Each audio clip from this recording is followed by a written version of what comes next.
Hi everyone, my name is Natalie. I am a senior sociology major at UC Berkeley. I also transferred from a California community college.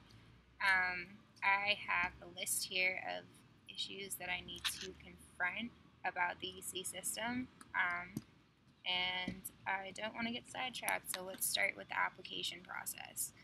I got a lot of help with my application essay, wrote a great one.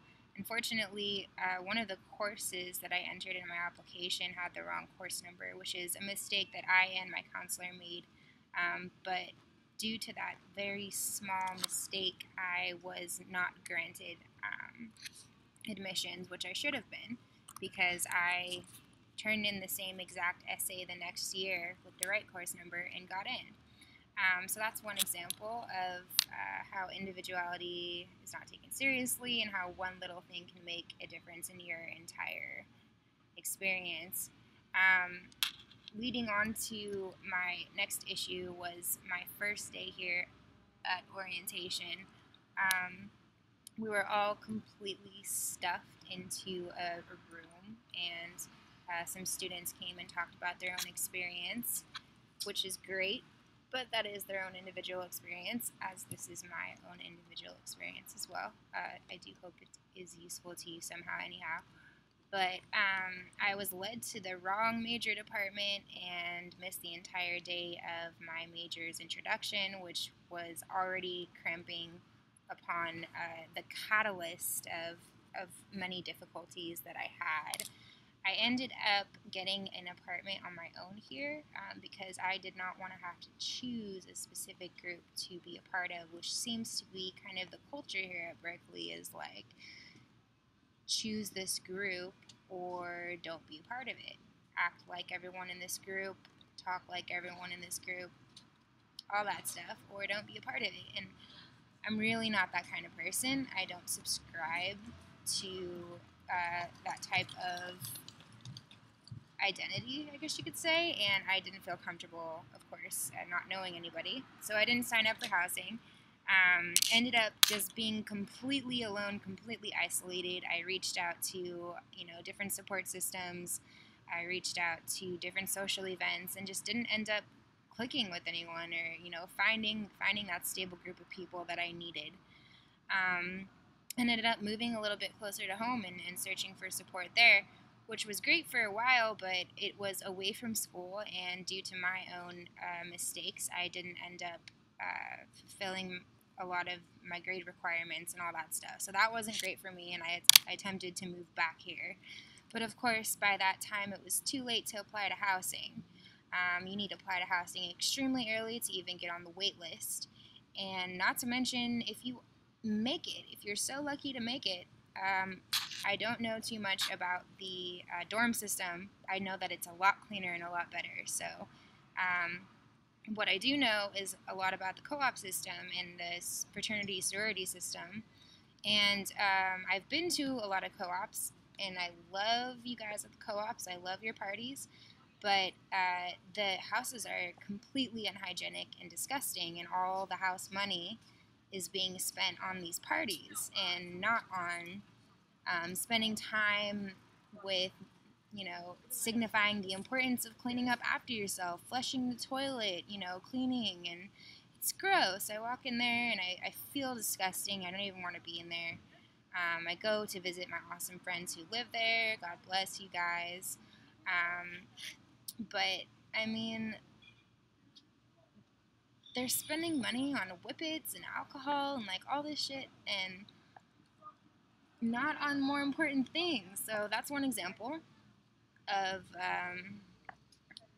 a very big issue that I have with the housing system. Another example is that the UC Village Apartments, which is a part of UC Housing, is for families only. But what's happening from a number of resources, including myself, is that they're renting out their rooms to people on Craigslist. And I was one of the people on Craigslist who rented out one of these rooms, finding out that's a breach of contract. Only families are supposed to be living there. But there are so many people doing this, and there are so many people benefiting from the low rent that they have to spend and making money off of these rooms that they're renting out.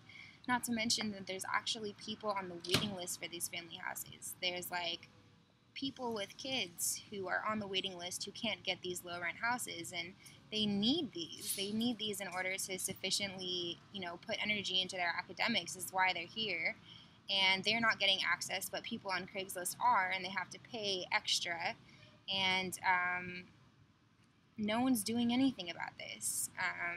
This is kind of the main kind of theme that I'm getting, is no one's doing anything about these problems. I am trying to speak up. I'm trying to, do what I can, but, back to the point of being a part of a group, well, the student body is their own little social conglomerate, which is fine, and I'm sure if I had come here earlier or, integrated a little bit faster, I might have been able to do that and take some action.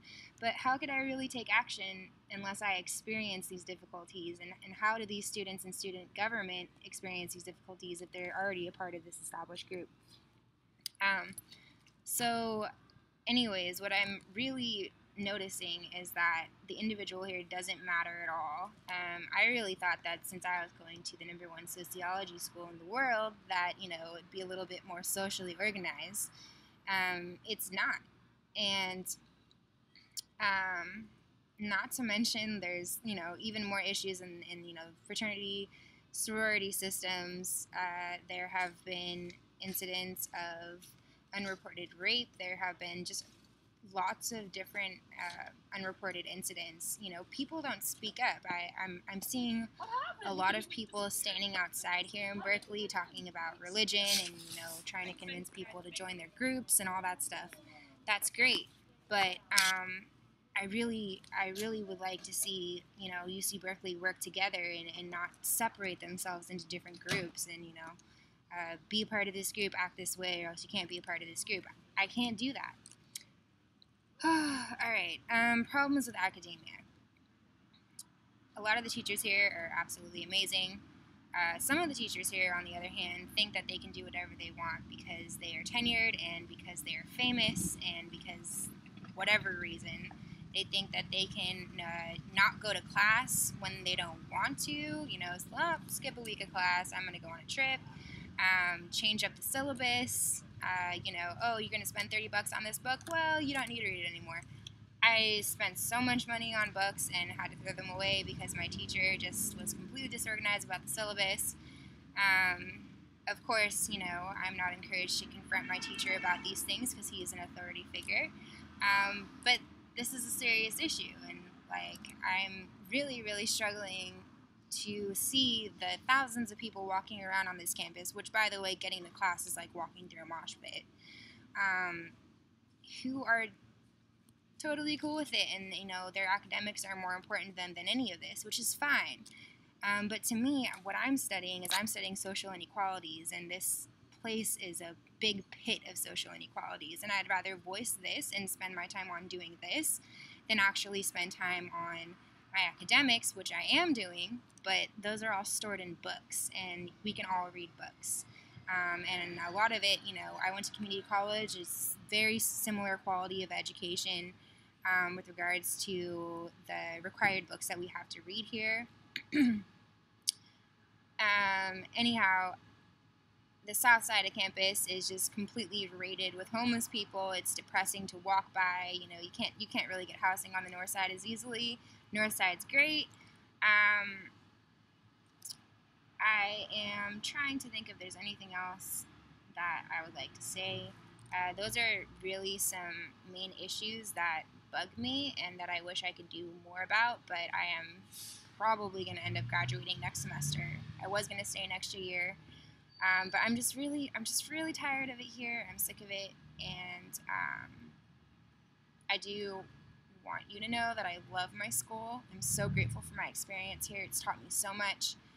Academically, I could do that stuff at home, So what I'm learning here is that this is a huge system that is not spending their money on the right things, that cares more about, social groups and being part of a small group and acting certain ways and hazing people into their groups and all that crap. I mean, I know a lot of colleges have these issues, but this is UC Berkeley. It's supposed to be the #1 public school in the world, and it's quite disappointing as a sociology student to come here and see the social inequalities that are taking place here. So this is for anybody who is thinking about transferring to UC Berkeley or will transfer to UC Berkeley.